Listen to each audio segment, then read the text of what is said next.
അപ്പോൾ ടീച്ചറെ പേരാവൂരേക്ക് പറിച്ചു നട്ടു എന്നൊക്കെ പറഞ്ഞ് ഒക്കെ ചർച്ചയുണ്ട്. ഞാൻ നേരത്തെ സൂചിപ്പിച്ചതുപോലെ മാധ്യമങ്ങൾക്കാണ് ഈ വേവലാതിയും വിഷമവും ഒക്കെ. ആളുകൾക്ക് ടീച്ചർ മത്സരിക്കുന്നു എന്നത് തന്നെ വലിയ സന്തോഷമുള്ള കാര്യം. അങ്ങനെ പല അഭിപ്രായങ്ങളായിരിക്കും. അപ്പോൾ അങ്ങനെ മാറ്റി നട്ടു എന്നൊക്കെയുള്ള വർത്തമാനങ്ങളോട് ടീച്ചർക്ക് എന്താ എഴുതിക്കൂടാത്തത്? ഞങ്ങളുടെ ഒരു സെക്രട്ടേറിയറ്റ് കഴിഞ്ഞപ്പോൾ ഒരു പത്രത്തിൽ വലിയ ഹെഡിങ്, എനിക്കെന്താ മത്സരിച്ചുകൂടെ കെ ശൈലജ. ഞാൻ അന്തം വിട്ടുപോയി. അങ്ങനെ ചോദിക്കാവുന്ന ഒരു ഇടാണോ പാർട്ടി സെക്രട്ടേറിയറ്റ്? ഞാൻ അങ്ങനെ ചോദിച്ചാൽ തീർന്നില്ലേ ഞാൻ? പിന്നെ എനിക്കെന്താ ഒരു വ്യക്തിപരമായിട്ടുള്ള അന്തസ്സുള്ളത്? പാർട്ടി എന്നോട് പറഞ്ഞു പേരാവൂർ ടഫ് മണ്ഡലമാണ്, നമുക്ക് കിട്ടാത്ത മണ്ഡലമാണ്, അപ്പോൾ പേരാവൂർ പിടിച്ചെടുക്കണം, അതുകൊണ്ട് അവിടെ പിടിച്ചെടുക്കാൻ പറ്റുമോ നോക്കണം എന്ന് പറഞ്ഞു. അതും എനിക്കൊരു അംഗീകാരമാണ്. എന്നെ പോലത്തെ ഒരു ജൂനിയറായിട്ടുള്ള ആൾ പാർട്ടിക്കകത്ത്. അവിടെ പേരാവൂർ എന്ന് പറയുന്നത് ഇടതുപക്ഷം ജയിക്കാൻ സാധ്യതയുള്ള മണ്ഡലമാണ്. അപ്പോൾ പാർട്ടി എന്നോട് പേരാവൂർ മത്സരിക്കണം എന്ന് പറഞ്ഞാൽ എനിക്ക് അത് നിഷേധിക്കാൻ പറ്റും. ജയിക്കുന്ന മണ്ഡലത്തിലേ ഞാൻ മത്സരിക്കുമെന്നോ അങ്ങനെയൊന്നും പറയാൻ സാധിക്കില്ല. അതെല്ലാം മുന്നണിയും പാർട്ടിയൊക്കെ തീരുമാനിക്കുകയാണ്. അപ്പോൾ ഞാൻ പാർട്ടിക്ക് വേണ്ടി എവിടെയായാലും മത്സരിക്കാൻ പറഞ്ഞാൽ മത്സരിക്കും. മത്സരിക്കുന്നില്ല എന്ന് പറഞ്ഞാൽ ഒട്ടും അലോഗ്യമില്ലാത്ത രാഷ്ട്രീയമായിട്ട് എൻ്റെ ബാക്കി പ്രവർത്തനം ചെയ്യും. അതാണ് അച്ചടക്കമുള്ള ഒരു കമ്മ്യൂണിസ്റ്റുകാരി എന്നുള്ള നിലയിൽ ഞാൻ സമീപിച്ചിട്ടുള്ള രീതി.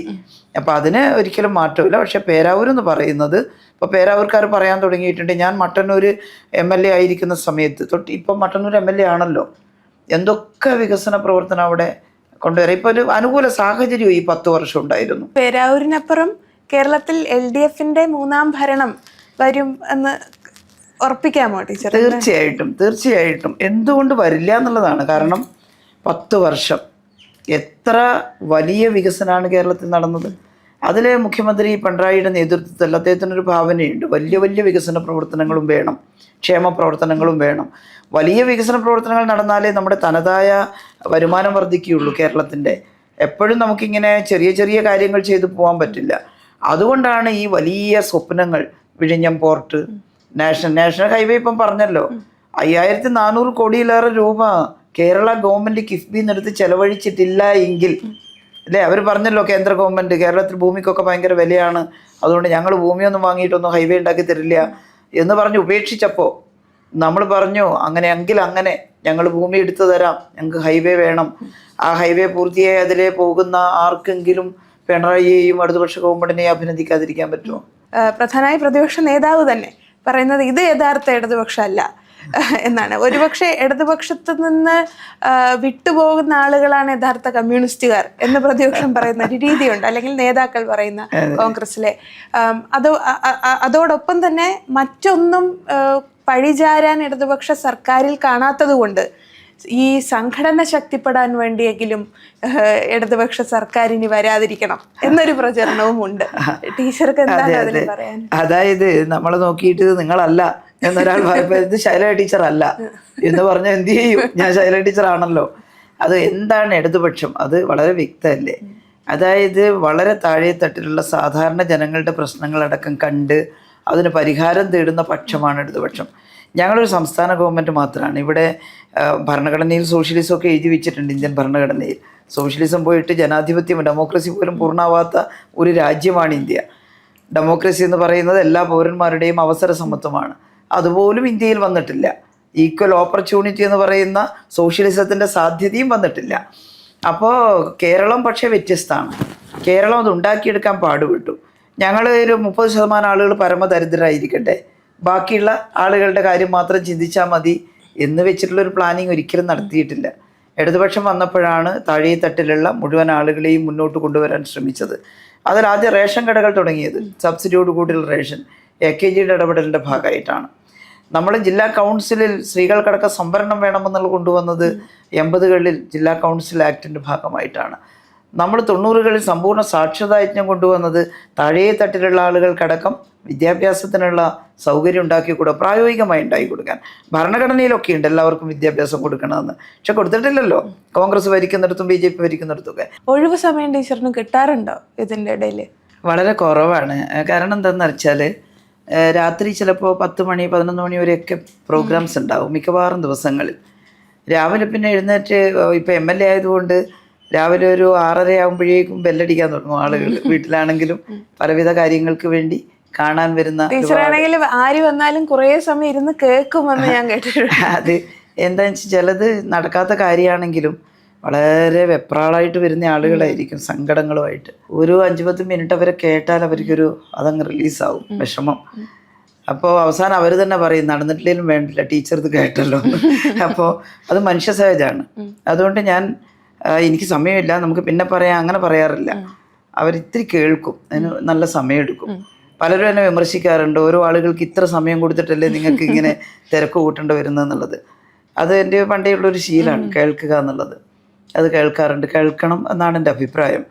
അപ്പോൾ രാവിലത്തെ സമയം അത് കഴിഞ്ഞ് പിന്നെ 10 മണിക്കായിരിക്കും മിക്കവാറും പ്രോഗ്രാം, ചിലപ്പോൾ 9 മണിക്കുണ്ടാവും. അവിടത്തേക്ക് പിന്നെ ഒരു ഓട്ടമാണ് ഇതായിട്ട്. അങ്ങനെ പരിപാടികൾ പിന്നെ ചെയിനായിട്ട് പരിപാടിയാണ് രാത്രി വരെ. അതും കഴിഞ്ഞ് വീട്ടിൽ വരുമ്പോൾ സ്വാഭാവികമായിട്ടും എനിക്കൊരു കുഞ്ഞുമോളുണ്ട് ഇവിടെ. ഒരു കുഞ്ഞുമോൾ ദുബായിലാണുള്ളത്. അപ്പോൾ എല്ലാ ദിവസവും ഈ മക്കളെ ദുബായിലുള്ളവരെ വിളിക്കാത്ത ഒറ്റ ദിവസം ഉണ്ടാവില്ല.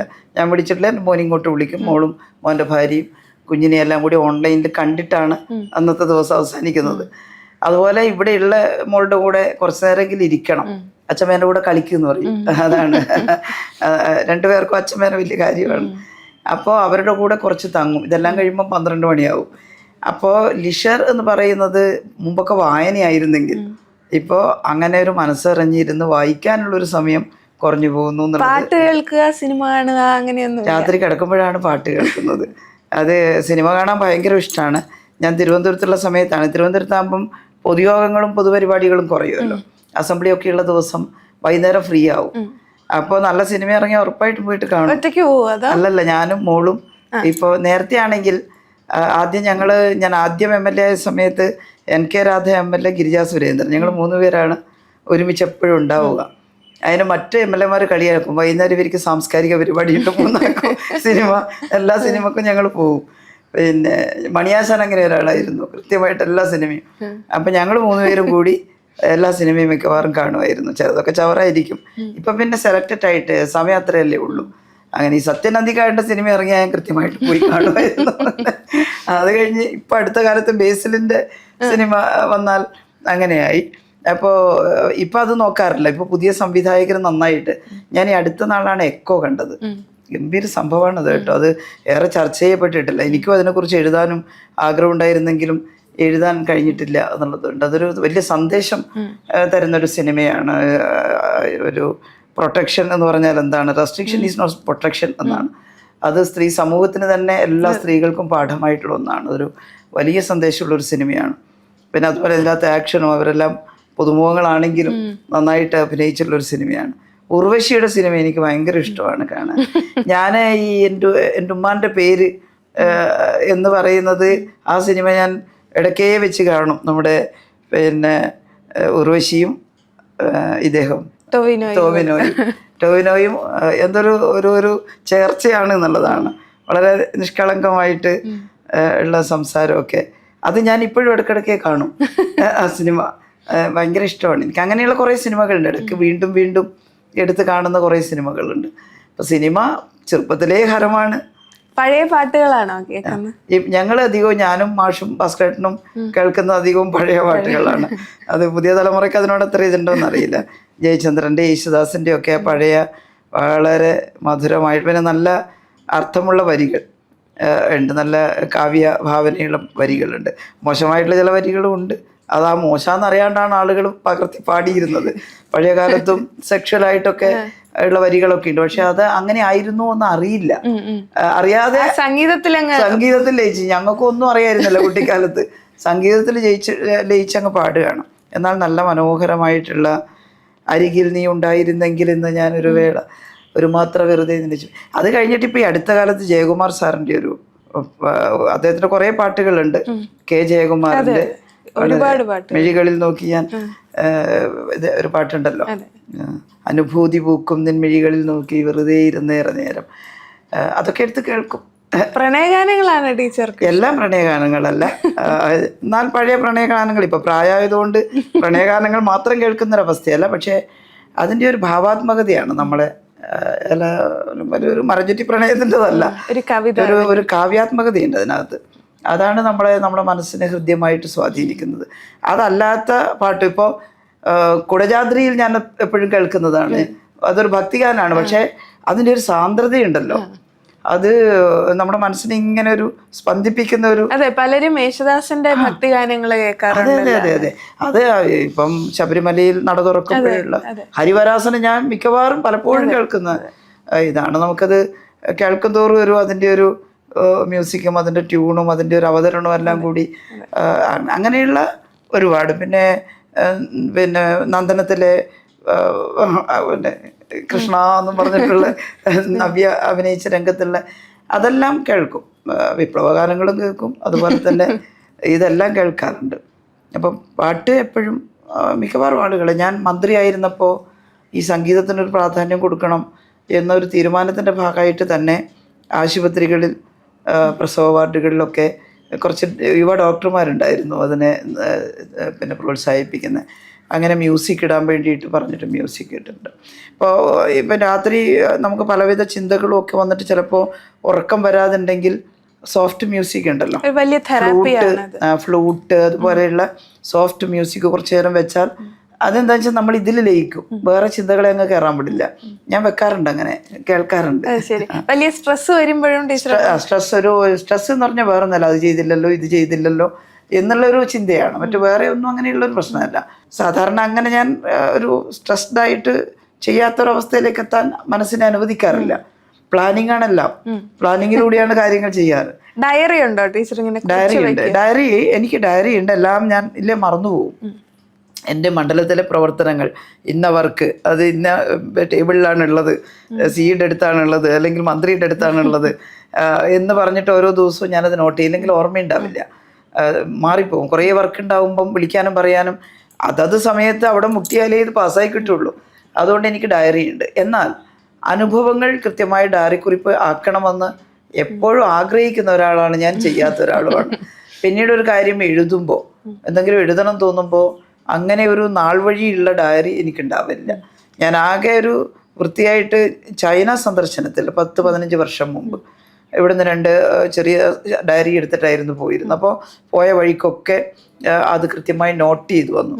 അത് നന്നായി സഹായിച്ചു. ഞാനൊരു ചൈന സന്ദർശനത്തിനെ കുറിച്ചുള്ളൊരു ബുക്ക് എഴുതിയിട്ടുണ്ട്, ചൈന രാഷ്ട്രം രാഷ്ട്രീയം കാഴ്ചകൾ എന്ന് പറഞ്ഞ് ചിന്ത പബ്ലിഷ് ചെയ്തിട്ടുള്ളത്. അത് എഴുതുമ്പോൾ എനിക്ക് ഭാഗ്യവശാൽ ഇതിൽ കുറിച്ചതുകൊണ്ട് ആ സ്ഥലപ്പേരും ആളുകളുടെ പേരും ഒക്കെ ശരിക്കും ഓർമ്മിച്ചിട്ട് എഴുതാൻ പറ്റി. എന്നാൽ അതിനുശേഷം നടത്തിയ യാത്രകളിൽ അങ്ങനെ ആഗ്രഹിച്ചിട്ടും അത് പിന്തുടരാൻ പറ്റിയില്ല. ഈ യാത്രകളുടെ കാര്യം പറഞ്ഞപ്പോഴാണ് പല നേതാക്കളും കൂടുതലും ഇപ്പോൾ എല്ലാവരും വാഹനത്തിൽ തന്നെ ആയിരിക്കും കൂടുതൽ സമയവും, പിന്നെ പരിപാടികൾ, വീണ്ടും വാഹനം, അങ്ങനെ. അപ്പോൾ ഈ യാത്രക്കിടെ ചില നല്ല സ്ഥലങ്ങളിൽ ചെല്ലുമ്പോൾ ഇവിടത്തെ പ്രധാനപ്പെട്ട ഭക്ഷണം ഇതാണ്, എന്നാൽ ഇവിടെ കയറി കഴിച്ചു കളയാം എന്ന് പറയുന്ന ഒരു രീതിയുണ്ട്, പലർക്കും ഉണ്ട് അത് യാത്ര ചെയ്യുമ്പോൾ. ടീച്ചർക്ക് അങ്ങനെ ഭക്ഷണത്തോടൊരു താല്പര്യം പ്രത്യേകമായി ഉണ്ടോ, അതോ എന്ത് കിട്ടുന്നത് കഴിക്കും അങ്ങനെയാണ്? അങ്ങനെയല്ല, ഓരോ സ്ഥലത്ത് പോകുമ്പം പിന്നെ അവിടുത്തെ ചില പ്രത്യേക ഭക്ഷണങ്ങൾ. ഇപ്പോൾ ഞാൻ തായ്ലൻഡ് പോയ സമയത്തായിരുന്നു തോന്നുന്നൊരു മാംഗോ റൈസ് എന്ന് പറഞ്ഞിട്ടൊരു സാധനമുണ്ട് അവിടെ. അവിടുത്തെ മാർക്കറ്റിൽ സുലഭമായിട്ട് കിട്ടുന്നത്. തായ്ലൻഡിലാണോ അല്ല സിംഗപ്പൂർ ആണോ എന്നുള്ളത് എനിക്ക് നല്ല പെട്ടെന്ന് വിട്ടുപോയി. എന്തായാലും mango rice, mango sticky rice എന്ന് പറഞ്ഞിട്ടുള്ളതാണ്. അപ്പോൾ അവിടുത്തെ ഓപ്പൺ മാർക്കറ്റിനകത്ത് ഇത് നല്ലൊരു അവിടുത്തെ ഒരു ഭക്ഷണമാണെന്ന് ആരൊക്കെയോ പറഞ്ഞനുസരിച്ച് പോയി. അതുകൊണ്ട് അവിടെ ചെന്ന് ഇത് വാങ്ങി കഴിച്ചു നോക്കുമ്പോൾ ഭയങ്കര ടേസ്റ്റിയാണ്. ഒരു പ്രത്യേക റൈസാണ്. അത് കുറച്ച് നല്ലതായിട്ട് വേവിച്ചിട്ട് അതിൻ്റെ മേലെ മാംഗോ പീസ് ഒക്കെ വെച്ച് ഒരു പ്രത്യേക സോസും ഒക്കെ ഒഴിച്ചിട്ട് കഴിച്ചാൽ നമുക്ക് മതിയാവില്ല, അത്രയും രസമാണ്. അങ്ങനെ ഓരോ സ്ഥലത്ത് ചെല്ലുമ്പോൾ ഇപ്പോൾ ഈയിടെ യഥാർത്ഥത്തിൽ പിന്നെ ഇവിടെ കർണാടകയിൽ ബാംഗ്ലൂർ പോയപ്പോഴാണ് ആന്ധ്രാപ്രദേശുകാരുടെ ഒരു പ്രത്യേക മീലുണ്ട്. അവിടെ ഒരു ആന്ധ്രാപ്രദേശ് ഹോട്ടലുണ്ട്. ആന്ധ്രയിൽ പോയപ്പോഴല്ല, അവിടെ ചെന്നപ്പോഴാണ് കഴിച്ചത്. ആന്ധ്ര മീൽ മേടിച്ചു തരാമെന്ന് പറഞ്ഞിട്ട് ഒരു സുഹൃത്ത് കൂട്ടിക്കൊണ്ടുപോയി. അപ്പോൾ നല്ല വെള്ള അരിൻ്റെ ചോറും ഒരു തരം പൊടി ഇട്ടിട്ട് ഇതൊക്കെ നെയ്യൊക്കെ ഒഴിച്ചിട്ടുള്ള, അങ്ങനെ ചിലയിടത്ത് ആ ട്രഡീഷണൽ ഭക്ഷണം പറയുമ്പോൾ അത് പരീക്ഷിക്കണം എന്ന് തോന്നാറുണ്ട്, ചെയ്തിട്ടുമുണ്ട്. പക്ഷെ കണ്ണൂരായിരിക്കുമ്പോൾ എന്താ കഴിക്കാൻ ഇഷ്ടം? കണ്ണൂർ നമുക്ക് സ്ഥിരം നമ്മുടെ ഒരു ക്ലീശയുണ്ട്, ഇത്തിരി മത്സ്യക്കറി, ഒരു ചെറിയ തോരൻ, ഒരു അച്ചാറ്, അതാണ് നമ്മുടെ ശീലം. അതുകൊണ്ട് എനിക്കും ഈ തിരുവനന്തപുരത്ത് വന്നിട്ട് ഒരുപാട് കറികൾ ഇങ്ങനെ വിളമ്പിയാൽ എനിക്കതെന്തോ തോന്നും. അതെ അതെ, അത് ഒന്നിനും ടേസ്റ്റ് ഇല്ലാത്ത പോലെ തോന്നിപ്പോകും ചിലപ്പോൾ. ഭക്ഷണം നല്ല ടേസ്റ്റ് ഉള്ളതാണ്, പക്ഷേ രീതി അതാണ്. ഒരു മത്സ്യക്കറി, പിന്നെ ചിലപ്പോൾ ഒരു മോര് കറി ഉണ്ടാവും, അത് രണ്ടുമാണ്. പിന്നെ ഒരു അച്ചാറും ഒരു പിന്നെ തോരനും ആയാൽ ആയി. മത്സ്യമാണെങ്കിൽ ഇത്തിരി ഒരു മത്സ്യം വറുത്തത്. ആ ഒരു ഇത് ശീലിച്ചത് കൊണ്ട് അതിലൊതുങ്ങാനാണ് ഇപ്പോഴും ഇഷ്ടം. അത് അധികം വിഭവങ്ങളേക്കാൾ. ടീച്ചർ, ഇപ്പം നമ്മളൊരു തെരഞ്ഞെടുപ്പിലേക്ക് അടുക്കുകയാണ്. അതാണ് ഏറ്റവും പ്രധാനമായി നിൽക്കുന്നത് നമ്മുടെ മുന്നിൽ. അപ്പോൾ ടീച്ചറെ പേരാവൂരേക്ക് പറിച്ചു നട്ടു എന്നൊക്കെ പറഞ്ഞ് ഒക്കെ ചർച്ചയുണ്ട്. ഞാൻ നേരത്തെ സൂചിപ്പിച്ചതുപോലെ മാധ്യമങ്ങൾക്കാണ് ഈ വേവലാതിയും വിഷമവും ഒക്കെ. ആളുകൾക്ക് ടീച്ചർ മത്സരിക്കുന്നു എന്നത് തന്നെ വലിയ സന്തോഷമുള്ള കാര്യം. അങ്ങനെ പല അഭിപ്രായങ്ങളായിരിക്കും. അപ്പോൾ അങ്ങനെ മാറ്റി നട്ടു എന്നൊക്കെയുള്ള വർത്തമാനങ്ങളോട് ടീച്ചർക്ക് എന്താണ്? എന്താ എഴുതി കൂടാത്തത്? ഞങ്ങളുടെ ഒരു സെക്രട്ടേറിയറ്റ് കഴിഞ്ഞപ്പോൾ ഒരു പത്രത്തിൽ വലിയ ഹെഡിങ്, എനിക്കെന്താ മത്സരിച്ചുകൂടെ കെ ശൈലജ. ഞാൻ അന്തം വിട്ടുപോയി. അങ്ങനെ ചോദിക്കാവുന്ന ഒരു ഇടാണോ പാർട്ടി സെക്രട്ടേറിയറ്റ്? ഞാൻ അങ്ങനെ ചോദിച്ചാൽ തീർന്നില്ലേ ഞാൻ? പിന്നെ എനിക്കെന്താ ഒരു വ്യക്തിപരമായിട്ടുള്ള അന്തസ്സുള്ളത്? ഞങ്ങളൊരു നോംസ് പാർട്ടി എടുത്തിട്ടുണ്ട്. അത് മറ്റൊന്നുമല്ല, 2 ടേം തുടർച്ചയായി മത്സരിച്ച ആളുകൾ മാറി നിൽക്കണം എന്നുള്ളതാണ്. അതിൽ PBയിൽ നിന്നും PB മെമ്പർ എന്നുള്ള നിലയിൽ മുഖ്യമന്ത്രിക്ക് ഒരു ഇളവ്, ആ മണ്ഡലത്തിൽ തന്നെ മുഖ്യമന്ത്രി മത്സരിക്കണം എന്നുള്ളതാണ്. ബാക്കി എല്ലാവരും 2 ടേം മത്സരിച്ചവർ മാറി നിൽക്കുക എന്നുള്ളതാണ്. പക്ഷേ ഏതെങ്കിലും ഒരു MLA 2 ടേം തുടർച്ചയായി, പക്ഷേ അദ്ദേഹം നിന്നാലേ ആ മണ്ഡലം ജയിക്കൂ എന്ന് തോന്നുന്നുണ്ടെങ്കിൽ കമ്മിറ്റിക്ക് ആ MLA തന്നെ തുടർച്ചയായിട്ട് മത്സരിപ്പിക്കണം. അല്ലാത്ത പക്ഷം ഉറപ്പായിട്ടും ആര് നിന്നാലും മത്സരിക്കുന്ന മണ്ഡലമാണ് നമ്മുടേതെങ്കിൽ മാറണം എന്നുള്ളതാണ് തീരുമാനം. അപ്പോൾ അങ്ങനെയാണെങ്കിൽ കണ്ണൂർ ജില്ലയിൽ ഞാനും AN ഷംസീറും തലശ്ശേരിയും മട്ടന്നൂരിലാണ് മത്സരിക്കുന്നത്. അപ്പോൾ സ്വാഭാവികമായിട്ട് ആ പറഞ്ഞ നോംസ് അനുസരിച്ച് ഞങ്ങൾ അവിടെ നിന്ന് മാറി പുതിയൊരാൾക്ക് അവസരം കൊടുക്കണം അവിടെ. അതാണ് പാർട്ടിക്കകത്ത് വന്ന ചർച്ച. പിന്നെ ഞാൻ മത്സരിക്കുമ്പോൾ മത്സരിക്കേണ്ടതില്ലേ? അത് ഞാനല്ല തീരുമാനിക്കേണ്ടത്.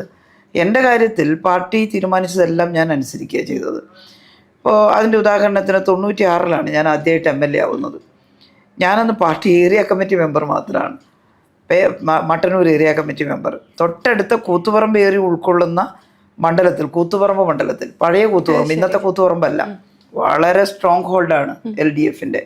അവിടെ പിണറായി, PV കുഞ്ഞിക്കണ്ണൻ ഇങ്ങനെയെല്ലാം ഉള്ള പ്രഗത്ഭരായിട്ടുള്ള ആളുകൾ മത്സരിക്കുന്ന, നമ്മുടെ PB മെമ്പർമാരൊക്കെ മത്സരിച്ചിട്ടുള്ള മണ്ഡലമാണ്.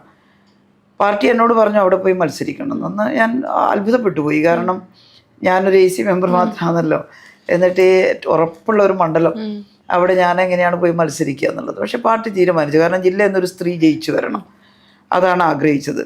ഞാൻ അവിടെ നിന്ന് മത്സരിച്ച് MLA ആയി. എന്നാൽ അത് കഴിഞ്ഞ് 2011 ഇലക്ഷൻ വന്നപ്പോൾ തുടർച്ചയായിട്ട് ഞാനവിടെ മത്സരിച്ചിട്ടില്ല. ആ തവണ നമ്മുടെ P ജയരാജനാണ് മത്സരിച്ചത്. കാരണം അദ്ദേഹം RSകാരുടെ അതിഭീകര ആക്രമണത്തിന് വിധേയനായി നിൽക്കുന്ന സമയം. അതുകൊണ്ട് ഞങ്ങൾക്ക് എല്ലാവർക്കും ഉള്ള പൊതു അഭിപ്രായം തവണ കൂത്തുപറമ്പിൽ ജയരാജൻ മത്സരിക്കണം എന്നാണ്. ഒരാൾക്ക് പോലും അഭിപ്രായ വ്യത്യാസമില്ല. ഒരു സന്ദേശം എന്ന നിലയിൽ, ഒരു സന്ദേശമെന്ന്. കാരണം ഇത്രയും വലിയ കടുത്ത ആക്രമണത്തിന് വിധേയനായ സഖാവിന് ഒരു അംഗീകാരം എന്നുള്ള നിലയിൽ. മാത്രമല്ല അദ്ദേഹം അവിടെ കൂത്തുപറമ്പുകാരനാണ്, അദ്ദേഹം അതിനെ പിന്നെ 100% അർഹനാണ്. അപ്പോൾ ഞാൻ ജയരാജൻ മത്സരിച്ചു. ഞാൻ തിരിച്ച് സ്കൂളിൽ പോയി ജോയിൻ ചെയ്തു. സ്കൂളിൽ നിന്ന് ലീവ് എടുത്തിട്ടായിരുന്നു ഞാൻ വന്നിരുന്നത്. ഒരു 2.5 വർഷം കഴിഞ്ഞപ്പോൾ പാർട്ടി എന്നോട് പറഞ്ഞു സ്കൂളിൽ പോയാൽ ശരിയാവില്ല, ഫുൾ ടൈമർ ആവണം പാർട്ടിയുടെ. ഞാൻ ജോലി രാജിവെച്ചു. ഞാൻ വോളണ്ടറി റിട്ടയർമെൻ്റ് എടുത്തതാണ്. അത് കഴിഞ്ഞിട്ടുള്ള പിന്നെ തിരഞ്ഞെടുപ്പ് വരുമ്പം പാർട്ടി എന്നോട് പറഞ്ഞു പേരാവൂർ ടഫ് മണ്ഡലമാണ്, നമുക്ക് കിട്ടാത്ത മണ്ഡലമാണ്, അപ്പോൾ പേരാവൂർ പിടിച്ചെടുക്കണം, അതുകൊണ്ട് അവിടെ പിടിച്ചെടുക്കാൻ പറ്റുമോ നോക്കണം എന്ന് പറഞ്ഞു. അതും എനിക്കൊരു അംഗീകാരമാണ്. എന്നെ പോലത്തെ ഒരു ജൂനിയറായിട്ടുള്ള ആൾ പാർട്ടിക്കകത്ത് അവിടെ വളരെ വിഷമമുള്ളൊരു മണ്ഡലത്തിൽ പോയി നിന്ന് മത്സരിച്ച് നോക്കുക. ഞാൻ പോയി. പിന്നെ പേരാവൂരിൻ്റെ ഒരു ഗുണമുണ്ട്, പേരാവൂർ മണ്ഡലത്തിലാണ് ഞാൻ ജനിച്ചു വളർന്നത്. അവിടെ ഇരിട്ടിക്കടുത്തുള്ള മാടത്തിൽ എന്ന് പറയുന്ന പായം പഞ്ചായത്തിലാണ് ഞാൻ ജനിച്ചത്. അവിടുത്തെ LP സ്കൂളിലാണ് പഠിച്ചത്, ഇരിട്ടി ഹൈസ്കൂളിലാണ് ഹൈസ്കൂൾ വിദ്യാഭ്യാസം ഒക്കെ നടന്നത്. അപ്പോൾ അന്നത്തെ പേരാവൂർ മണ്ഡലം എന്ന് പറയുന്നത് എന്നെ അറിയുന്ന, ഞാൻ അറിയുന്ന ഒരു പ്രദേശമാണ്. അപ്പോൾ അവിടെ മത്സരിച്ചു. പാർട്ടിയുടെ ആഗ്രഹം പോലെ ഞാൻ ജയിച്ചു, നല്ല വോട്ടിന് ജയിച്ചു. അത് കഴിഞ്ഞ് അതിൻ്റെ തുടർച്ചയായി പേരാവൂർ തന്നെ മത്സരിക്കണം എന്ന് പറഞ്ഞു. പക്ഷേ ആ പേരാവൂർ വ്യത്യസ്തമായിരുന്നു, പേരേ ഉണ്ടായിരുന്നുള്ളൂ.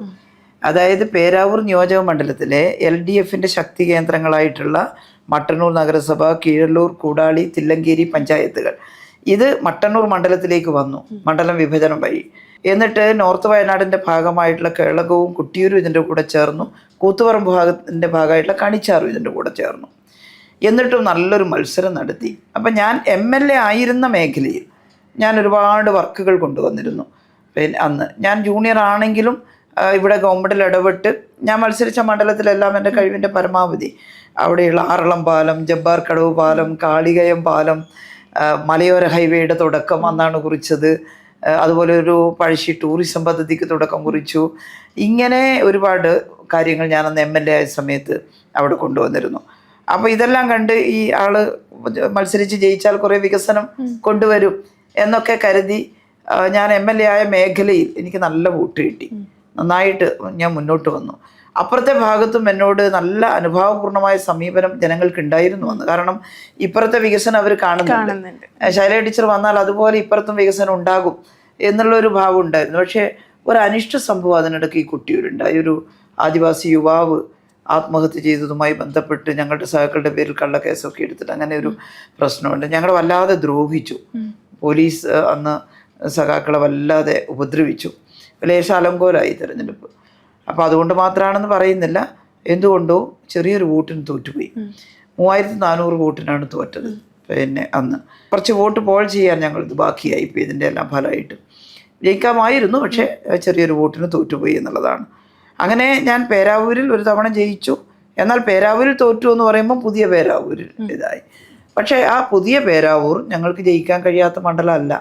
പിന്നെ അതിന് ശേഷം ബിനോയ് കുര്യൻ, സക്കീർ ഹുസൈൻ ഇവരൊക്കെ മത്സരിച്ചപ്പോൾ ഒരു തവണ 6000 താഴെ വോട്ടിനാണ് തോറ്റത്. ഒരു തവണ ഈ പറഞ്ഞതുപോലെ 3100 വോട്ടിനാണ് പരാജയപ്പെട്ടത്. അപ്പോൾ പേരാവൂർ എന്ന് പറയുന്നത് ഇടതുപക്ഷം ജയിക്കാൻ സാധ്യതയുള്ള മണ്ഡലമാണ്. അപ്പോൾ പാർട്ടി എന്നോട് പേരാവൂർ മത്സരിക്കണം എന്ന് പറഞ്ഞാൽ എനിക്ക് അത് നിഷേധിക്കാൻ പറ്റും. ജയിക്കുന്ന മണ്ഡലത്തിലേ ഞാൻ മത്സരിക്കുമെന്നോ അങ്ങനെയൊന്നും പറയാൻ സാധിക്കില്ല. അതെല്ലാം മുന്നണിയും പാർട്ടിയൊക്കെ തീരുമാനിക്കുകയാണ്. അപ്പോൾ ഞാൻ പാർട്ടിക്ക് വേണ്ടി എവിടെയായാലും മത്സരിക്കാൻ പറഞ്ഞാൽ മത്സരിക്കും. മത്സരിക്കുന്നില്ല എന്ന് പറഞ്ഞാൽ ഒട്ടും അലോഗ്യമില്ലാത്ത രാഷ്ട്രീയമായിട്ട് എൻ്റെ ബാക്കി പ്രവർത്തനം ചെയ്യും. അതാണ് അച്ചടക്കമുള്ള ഒരു കമ്മ്യൂണിസ്റ്റുകാരി എന്നുള്ള നിലയിൽ ഞാൻ സമീപിച്ചിട്ടുള്ള രീതി. അപ്പോൾ അതിന് ഒരിക്കലും മാറ്റമില്ല. പക്ഷേ പേരാവൂർ എന്ന് പറയുന്നത് ഇപ്പോൾ പേരാവൂർക്കാർ പറയാൻ തുടങ്ങിയിട്ടുണ്ട്. ഞാൻ മട്ടന്നൂർ MLA ആയിരിക്കുന്ന സമയത്ത് തൊട്ട് ഇപ്പം മട്ടന്നൂർ MLA ആണല്ലോ, എന്തൊക്കെ വികസന പ്രവർത്തനം അവിടെ കൊണ്ടുവരാം. ഇപ്പോൾ ഒരു അനുകൂല സാഹചര്യം ഈ 10 വർഷം ഉണ്ടായിരുന്നു. പിന്നെ 1ഉം 2ഉം പിണറായി സർക്കാരിൻ്റെ കാലത്ത് മിഷനുകളൊക്കെ തുടങ്ങിയത് കൊണ്ട് തന്നെ പണ്ടത്തതിനേക്കാൾ നമുക്ക് നന്നായി വികസന പ്രവർത്തനം കൊണ്ടുവരാൻ സാധിച്ചു. അപ്പം ഞാൻ മന്ത്രിയായപ്പോഴാണ് പിന്നെ മട്ടന്നൂർ സ്പെഷ്യാലിറ്റി ഹോസ്പിറ്റൽ ഒരു 8 മാസം കൂടി വേണം നിർമ്മാണം പൂർത്തിയാവാൻ. അന്താരാഷ്ട്ര ആയുർവേദ റിസർച്ച് സെൻ്ററിൻ്റെ 1ാം ഘട്ടം ഉദ്ഘാടനം ചെയ്തു. ലോകോത്തര സ്ഥാപനം 300 ഏക്കർ സ്ഥലം അക്വയർ ചെയ്തിട്ട് മട്ടന്നൂർ നഗരസഭയിൽ 50 കിടക്കകളിൽ ഇൻ്റഗ്രേറ്റഡ് ആശുപത്രി കൊണ്ടുവന്നു. അതിൻ്റെ പിന്നെ ഭാഗമായിട്ട് തന്നെ തൊട്ടടുത്ത് ഒരു നല്ല കൾച്ചറൽ സെൻറ്റർ, തിയേറ്ററും കാര്യങ്ങളും ഒക്കെ ആയിട്ട് നിർമ്മാണം നടക്കുന്നു. ഏകദേശം ഒരു വർഷത്തിനുള്ളിൽ അത് പൂർത്തിയാകും. അതവിടെ വന്നു എന്നുള്ളത് വലിയ ഇൻ്റർനാഷണൽ യോഗ ഇൻസ്റ്റിറ്റ്യൂട്ട് 11 ഏക്കർ സ്ഥലം അക്വയർ ചെയ്തു. അവിടെ യോഗ സെൻറ്റർ തുടങ്ങാൻ വേണ്ടി പ്രാഥമികമായിട്ട് പണം വെച്ചിട്ടുണ്ട്. പ്രോജക്റ്റ് റിപ്പോർട്ട് തയ്യാറാക്കി സമർപ്പിക്കുമ്പോൾ ബാക്കി തുകയും അനുവദിക്കും. അവിടെ റവന്യൂ ടവർ ഉദ്ഘാടനം ചെയ്തു. പിന്നെ ഇപ്പോൾ ഒരു വർക്കിംഗ് വുമൻസ് ഹോസ്റ്റൽ 14 കോടിയുടേത് അത് നിർമ്മാണം നടന്നുകൊണ്ടിരിക്കുകയാണ്. പിന്നെ ഇങ്ങനെ മണ്ഡലത്തിൻ്റെ നാനാഭാഗത്തും ഞാൻ വളരെ കുറച്ചേ പറഞ്ഞിട്ടുള്ളൂ. ഇതെല്ലാം കൂടി ഞങ്ങളെ ഹെറിറ്റേജ് ബിൽഡിങ്ങുകൾ സംരക്ഷിച്ചത് ഇതെല്ലാം ചെയ്തു. അത് സ്വാഭാവികമായിട്ടും പേരാവൂരുകാർ അറിയുന്നുണ്ടല്ലോ. അപ്പോൾ അത്തരത്തിലൊരു പ്രവർത്തനം ടീച്ചർ ഉണ്ടായിരുന്നെങ്കിൽ ചെയ്യുമായിരുന്നു എന്നൊരു ടോക്ക് പൊതുവെ പേരാവൂരുണ്ട്. അല്ല, അത് ടീച്ചറുടെ MLA പ്രവർത്തനം മാത്രമല്ലല്ലോ അവർ കാണുന്നത്, ടീച്ചറെ അല്ലാതെ തന്നെ നന്നായി വിലയിരുത്തുന്നു. അതെ അതെ അതെ. അപ്പോൾ അതുമെല്ലാം അതിൻ്റെ കൂടെ ഉണ്ട്. അപ്പോൾ അങ്ങനെ ഒരു വിജയിക്കാൻ കഴിയുന്ന മണ്ഡലമാണ് പേരാവൂർ എന്നുള്ളതാണ് ഞാൻ കരുതുന്നത്. ടീച്ചർ മണ്ഡലത്തിലെ വർക്ക് പറഞ്ഞപ്പോഴാണ് ഇപ്പോൾ പ്രധാനപ്പെട്ട ഒരു ചാനലിൽ വന്ന സർവേയിൽ മുൻപന്തിയിൽ നിൽക്കുന്ന വനിതാ MLA-മാര് മണ്ഡലത്തിൽ മികച്ച MLA എന്നുള്ള റാങ്കിങ്ങിൽ മുൻപന്തിയിൽ നിൽക്കുന്ന ആദ്യത്തെ 2ഓ 3ഓ പേരിൽ ആദ്യം നിൽക്കുന്ന ആളാണ്. അപ്പൊ അതുകൊണ്ട് പേരാവൂരല്ല ഏതൊരു മണ്ഡലവും അത്ര ദുഷ്കരമാകുമെന്ന് നമുക്ക് തോന്നുന്നില്ല. അതെ, അതൊക്കെ ജനങ്ങൾക്ക് വിട്ടിരിക്കുകയാണ്. അവർക്ക് മനസ്സിൽ താല്പര്യമുണ്ടെങ്കിൽ ഉറപ്പായിട്ടും തിരഞ്ഞെടുക്കും. കക്ഷി രാഷ്ട്രീയത്തിന് അതീതമായിട്ട് തന്നെ പിന്നെ പേരാവൂർ മണ്ഡലത്തിലെ ജനങ്ങൾ, കാരണം എൻ്റെ നാടാണ് പേരാവൂർ, പിന്നെ ഒരു ബന്ധം പേരാവൂരുമായിട്ട് നമ്മളൊരു നാഭീനാള ബന്ധം എന്ന് പറയാറില്ലേ, ആ ഒരു ബന്ധമുള്ള ഒരു നൊസ്റ്റാൾജിയ എപ്പോഴും എൻ്റെ വീട്, എൻ്റെ നാട്, എൻ്റെ കുട്ടിക്കാലം ഇതൊക്കെ നമ്മുടെ മനസ്സിൽ എപ്പോഴും പ്രായമാകുമ്പോൾ അത് കൂടും. പ്രായമാകുമ്പോൾ അത് അമ്മൂനിപ്പം മനസ്സിലാവില്ല. നമുക്ക് പ്രായം കൂടുമ്പോൾ ആ കുട്ടിക്കാലത്തെ ബന്ധങ്ങൾ. ടീച്ചർ പലതവണ പ്രായമായ കാര്യം പറഞ്ഞു, അങ്ങനെ കാഴ്ചയിൽ അനുഭവപ്പെടുന്നില്ല. അത് പറഞ്ഞു പറഞ്ഞ ആളുകളെ കൊണ്ട് തോന്നിപ്പിക്കില്ല. ഇല്ല, മനസ്സിനും ഇതിനും രാഷ്ട്രീയ പ്രവർത്തനത്തിനും ചെറുപ്പം തന്നെയാണ്. ഞാൻ അങ്ങനെയല്ല പറഞ്ഞത്. നമ്മൾ ഒരു നിശ്ചിത സമയം ആവുമ്പോൾ നമുക്ക് ഈ പഴയ കാലത്തെ ഓർമ്മകൾ കൂടുതൽ ശക്തമായിട്ട് നമ്മുടെ മനസ്സിലുണ്ടാവുന്നല്ല. ഞാൻ എല്ലാം രാവിലെ മുതൽ രാത്രി വരെ രാഷ്ട്രീയ പ്രവർത്തനത്തിൽ മുഴുകി നിൽക്കുന്ന ആളല്ലേ. അങ്ങനെയുള്ള അച്ചമ്മയായി. അതാണ്. അങ്ങനെ യാതൊരു ക്ഷീണവും എനിക്കിതുവരെ ഫീൽ ചെയ്തിട്ടില്ല. ഊർജ്ജസ്വലമായിട്ട് തന്നെ പ്രവർത്തിക്കാനുള്ള ഊർജ്ജം ശരീരത്തിനും മനസ്സിനും ഉണ്ട്. അത് ചെയ്തുകൊണ്ടിരിക്കുകയാണ്.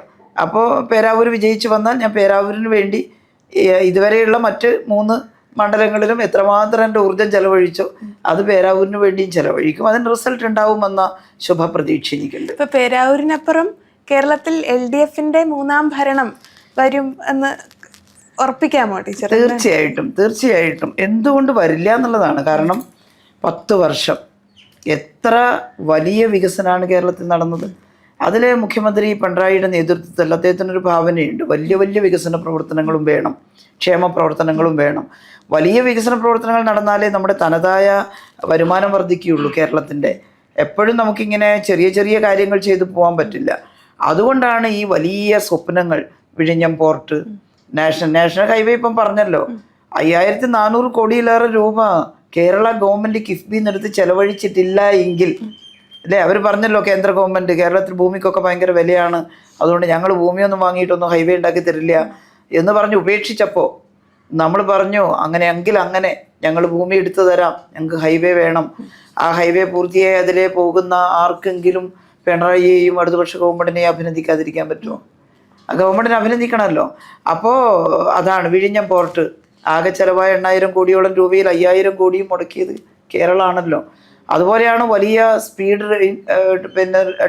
റെയിൽ അതുണ്ട്, കെ റെയിൽ എന്നൊക്കെ പറഞ്ഞത് അതിന് വേണ്ടിയിട്ടാണ്. ഇപ്പോൾ വന്ദേ ഭാരത് വന്നപ്പോൾ തന്നെ എന്തൊരു താല്പര്യമുണ്ട് ആളുകൾക്ക് അതിൽ കയറാൻ. അത് ഈ പഴയ പാളത്തിലൂടെ നല്ല സ്പീഡ് പോകുമ്പോഴുള്ള ഒരുപാട് ബുദ്ധിമുട്ടുകളുണ്ട്. അതുകൊണ്ട് പുതിയ ഹൈസ്പീഡ് റെയിൽ വരണം, വളരെ വേഗതയുള്ള ട്രെയിൻ വരണം. അതൊക്കെ പുതിയ തലമുറയുടെ ആവശ്യമാണ്. അതുപോലെ എല്ലായിടത്തും ഇൻ്റർനെറ്റ് കണക്ഷൻ ഉണ്ടാവുക. അതാണല്ലോ നമ്മുടെ കെ ഫോണിലൂടെ നമ്മൾ ചെയ്യുന്നത്. ഇത്രയേറെ ഗ്രാമങ്ങളിൽ ഇൻ്റർനെറ്റ് കണക്ഷനുള്ള ഒരു സംസ്ഥാനം ഏതാ ഉള്ളത്? ഇനിയും വിപുലമാക്കണം അത്. അപ്പോൾ ഒരു വർത്തമാനകാല സമൂഹത്തിന് ചേരുന്ന വിധത്തിലുള്ള പ്രഖ്യാപനങ്ങളും നടപടികളുമാണ് LDF ചെയ്തിട്ടുള്ളത്. അതോടൊപ്പം ക്ഷേമ പെൻഷനുകൾ ഇപ്പോൾ 2000 ആക്കി, സ്ത്രീകൾക്ക് സുരക്ഷാ പെൻഷൻ നൽകി, ജോലി തേടുന്ന യുവാക്കൾക്ക് കണക്ട് വർക്ക് സ്കോളർഷിപ്പ് നൽകി. ഇങ്ങനെ ക്ഷേമ പ്രവർത്തനങ്ങളും നമ്മൾ തുടരുന്നു. അപ്പോൾ ഇതെല്ലാം നിന്നു പോവില്ലേ LDF വന്നില്ലെങ്കിൽ? ആരെങ്കിലും കരുതുന്നുണ്ടോ ലൈഫ് മിഷനിൽ അത്യാവശ്യം വീട് കിട്ടാൻ ബാക്കിയുള്ളവർക്ക് UDF വന്നാൽ കിട്ടുന്നു? അവർ പറഞ്ഞത് ഞങ്ങൾ വന്നാൽ ആദ്യം റദ്ദാക്കുക ലൈഫ് മിഷനാണെന്ന്. കേട്ടില്ലേ? ഞങ്ങളുടെ ഒരു മിഷനായിരുന്നല്ലോ അത്. ആർക്കെങ്കിലും തോന്നുന്നുണ്ടോ ഈ ആശുപത്രികളെല്ലാം UDF വന്നാൽ ഇന്നത്തേക്കാളും മെച്ചപ്പെടുമെന്ന്? 2016 എന്തായിരുന്നു അവസ്ഥ? അയ്യോ, ആശുപത്രികളിൽ അങ്ങ് കയറാൻ പറ്റാത്ത വിധം മലിനമായി. വളരെ ഞാൻ ഈ തിരുവനന്തപുരം ജനറൽ ഹോസ്പിറ്റലിൽ കയറി ചെന്നിട്ട് നടത്തിയ ഒരു പ്രകടനം ഉണ്ടല്ലോ അന്ന്. അപ്പോൾ അതെല്ലാം ഇപ്പോൾ ക്ലീൻ ആവുകയും നല്ല കെട്ടിടങ്ങൾ ഉണ്ടാവും, ഉപകരണങ്ങൾ ഉണ്ടാവുകയൊക്കെ ചെയ്തു. പക്ഷേ ഇപ്പം ആശുപത്രി നന്നായപ്പോൾ ഒരുപാട് ആളുകൾ കൂടുതൽ വരുന്നുണ്ട്. അപ്പോൾ ചിലപ്പോൾ സ്റ്റാഫ് ഷോർട്ടേജൊക്കെ നമുക്ക് അതും പരിഹരിക്കും. LDF ഗവൺമെൻറ് ആണെങ്കിൽ അത് ഉറപ്പായിട്ടും പരിഹരിക്കും. അപ്പോൾ LDF ഉണ്ടെങ്കിലല്ലേ ഈ വക സ്വപ്നങ്ങൾ കാണാൻ നമുക്ക് പറ്റുന്നുള്ളൂ. അതുകൊണ്ട് 3ാമതും LDF വരുമെന്നുള്ള കാര്യത്തിൽ എനിക്ക് സംശയമില്ല. ടീച്ചർ അതോടൊപ്പം ഇപ്പം LDFന്റെ വികസനം മുഴുവൻ ടീച്ചർ ചുരുക്കി പറഞ്ഞുവെങ്കിലും അങ്ങനെ ഒരു ശുഭാപ്തി വിശ്വാസം LDFലെ മുഴുവൻ MLA-മാരും പ്രകടിപ്പിക്കുന്നുണ്ട്, പല പ്രവർത്തകരും പ്രകടിപ്പിച്ച് കാണുന്നുണ്ട്. പക്ഷെ അതേസമയം പ്രതിപക്ഷത്ത് നിന്ന് പ്രധാനമായി പ്രതിപക്ഷ നേതാവ് തന്നെ പറയുന്നത് ഇത് യഥാർത്ഥ ഇടതുപക്ഷമല്ല എന്നാണ്. ഒരുപക്ഷെ ഇടതുപക്ഷത്ത് നിന്ന് വിട്ടുപോകുന്ന ആളുകളാണ് യഥാർത്ഥ കമ്മ്യൂണിസ്റ്റുകാർ എന്ന് പ്രതിപക്ഷം പറയുന്ന ഒരു രീതിയുണ്ട്, അല്ലെങ്കിൽ നേതാക്കൾ പറയുന്ന കോൺഗ്രസിലെ. അതോടൊപ്പം തന്നെ മറ്റൊന്നും പഴിചാരാൻ ഇടതുപക്ഷ സർക്കാരിൽ കാണാത്തത് കൊണ്ട് ഈ സംഘടന ശക്തിപ്പെടാൻ വേണ്ടിയെങ്കിലും ഇടതുപക്ഷ സർക്കാർ ഇനി വരാതിരിക്കണം എന്നൊരു പ്രചരണവും ഉണ്ട്. ടീച്ചർക്ക് എന്താണ് അതിൽ പറയാൻ? അതായത് നമ്മളെ നോക്കിയിട്ട് നിങ്ങളല്ല എന്നൊരാൾ പറയുമ്പോൾ ഇത് ശൈല ടീച്ചർ അല്ല എന്ന് പറഞ്ഞാൽ എന്ത് ചെയ്യും? ഞാൻ ശൈല ടീച്ചർ ആണല്ലോ. അത് എന്താണ് ഇടതുപക്ഷം? അത് വളരെ വ്യക്തമല്ലേ. അതായത് വളരെ താഴെ തട്ടിലുള്ള സാധാരണ ജനങ്ങളുടെ പ്രശ്നങ്ങളടക്കം കണ്ട് അതിന് പരിഹാരം തേടുന്ന പക്ഷമാണ് ഇടതുപക്ഷം. ഞങ്ങളൊരു സംസ്ഥാന ഗവൺമെൻറ് മാത്രമാണ്. ഇവിടെ ഭരണഘടനയിൽ സോഷ്യലിസം ഒക്കെ എഴുതി വെച്ചിട്ടുണ്ട്. ഇന്ത്യൻ ഭരണഘടനയിൽ സോഷ്യലിസം പോയിട്ട് ജനാധിപത്യം ഡെമോക്രസി പോലും പൂർണ്ണമാവാത്ത ഒരു രാജ്യമാണ് ഇന്ത്യ. ഡെമോക്രസി എന്ന് പറയുന്നത് എല്ലാ പൗരന്മാരുടെയും അവസര സമത്വമാണ്. അതുപോലും ഇന്ത്യയിൽ വന്നിട്ടില്ല. ഈക്വൽ ഓപ്പർച്യൂണിറ്റി എന്ന് പറയുന്ന സോഷ്യലിസത്തിൻ്റെ സാധ്യതയും വന്നിട്ടില്ല. അപ്പോൾ കേരളം പക്ഷേ വ്യത്യസ്തമാണ്. കേരളം അത് ഉണ്ടാക്കിയെടുക്കാൻ പാടുപെട്ടു. ഞങ്ങൾ ഒരു 30% ആളുകൾ പരമദരിദ്രരായിരിക്കട്ടെ, ബാക്കിയുള്ള ആളുകളുടെ കാര്യം മാത്രം ചിന്തിച്ചാൽ മതി എന്ന് വെച്ചിട്ടുള്ളൊരു പ്ലാനിങ് ഒരിക്കലും നടത്തിയിട്ടില്ല. ഇടതുപക്ഷം വന്നപ്പോഴാണ് താഴെ തട്ടിലുള്ള മുഴുവൻ ആളുകളെയും മുന്നോട്ട് കൊണ്ടുവരാൻ ശ്രമിച്ചത്. അതിലാദ്യം റേഷൻ കടകൾ തുടങ്ങിയത്, സബ്സിഡിയോട് കൂടിയുള്ള റേഷൻ AKGയുടെ ഇടപെടലിൻ്റെ ഭാഗമായിട്ടാണ്. നമ്മൾ ജില്ലാ കൗൺസിലിൽ സ്ത്രീകൾക്കടക്കം സംവരണം വേണമെന്നുള്ള കൊണ്ടുവന്നത് 80കളിൽ ജില്ലാ കൗൺസിൽ ആക്ടിൻ്റെ ഭാഗമായിട്ടാണ്. നമ്മൾ 90കളിൽ സമ്പൂർണ്ണ സാക്ഷരതാ യജ്ഞം കൊണ്ടുവന്നത് താഴെ തട്ടിലുള്ള ആളുകൾക്കടക്കം വിദ്യാഭ്യാസത്തിനുള്ള സൗകര്യം ഉണ്ടാക്കിക്കൂടെ, പ്രായോഗികമായി ഉണ്ടാക്കി കൊടുക്കാൻ. ഭരണഘടനയിലൊക്കെ ഉണ്ട് എല്ലാവർക്കും വിദ്യാഭ്യാസം കൊടുക്കണമെന്ന്, പക്ഷെ കൊടുത്തിട്ടില്ലല്ലോ. കോൺഗ്രസ് ഭരിക്കുന്നിടത്തും BJP ഭരിക്കുന്നിടത്തൊക്കെ. അപ്പോൾ ഇത് നമ്മൾ കരുതിക്കൂട്ടി ചെയ്തതാണ്. കുടുംബശ്രീ ആൾക്കൂട്ടം കൊണ്ടുവന്നത് ഇടതുപക്ഷ ചിന്തയാണ്, സ്ത്രീകളെ മുന്നോട്ട് കൊണ്ടുവരുക സമൂഹത്തിലേക്ക് എന്നുള്ളത്. 2016 4 മിഷനുകൾ ഇടതുപക്ഷ കാഴ്ചപ്പാടാണ്. ഹരിത കേരളം മിഷൻ, കേരളം മുഴുവൻ ശുചിയാക്കുക, കേട്ടിട്ട് വൃത്തിയാക്കുക, നല്ല ആഹാരം ജനങ്ങൾക്ക് എത്തിച്ചു കൊടുക്കുക. അതുപോലെ വിദ്യാഭ്യാസ സംരക്ഷണ യജ്ഞം, പബ്ലിക് സ്കൂൾ, സാധാരണക്കാരൻ്റെ കുട്ടികൾ പഠിക്കുന്ന ഗവൺമെൻറ് സ്കൂളുകൾ ഹൈടെക് ആക്കുക എന്ന് വെച്ചാൽ ആധുനിക ശാസ്ത്ര സാങ്കേതിക വിദ്യയുടെ സൗകര്യങ്ങൾ സാധാരണ കുടുംബത്തിലേക്ക് എത്തിക്കുക എന്നതിൻ്റെ അർത്ഥം. അത് ഇടതുപക്ഷ കാഴ്ചപ്പാടാണ്. ആശുപത്രികൾ ഹൈടെക് ആക്കുക, വലിയ ഉപകരണങ്ങളും വലിയ എക്യുപ്മെൻറ്റ്സൊക്കെ കണ്ടുപിടിക്കുന്ന കാലമാണ്.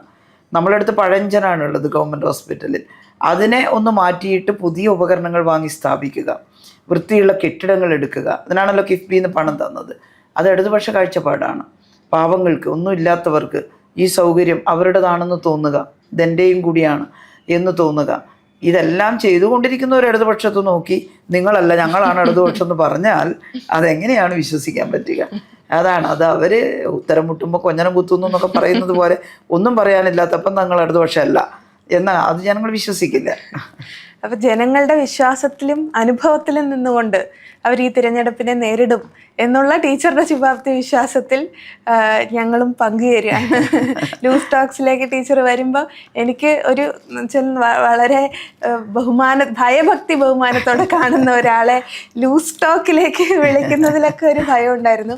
ടീച്ചർ വളരെ സിമ്പിളാണെന്ന് മുൻപേ നമുക്കറിയാം. ആ തരത്തിൽ തന്നെ ടീച്ചറോട് സംസാരിക്കാൻ കഴിഞ്ഞതിൽ സന്തോഷം കൂടി അറിയിച്ചുകൊണ്ട് ടീച്ചർക്ക് എല്ലാ പിന്തുണയും ജനങ്ങളുടെ ഭാഗത്തുനിന്ന് ഉണ്ടാകട്ടെ എന്ന് ആശംസിച്ചുകൊണ്ട് നന്ദി. വളരെ ഹൃദ്യമായിരുന്നു അമ്മു, വളരെ നന്ദി. Thank you. താങ്ക് യു മോളെ, താങ്ക് യു.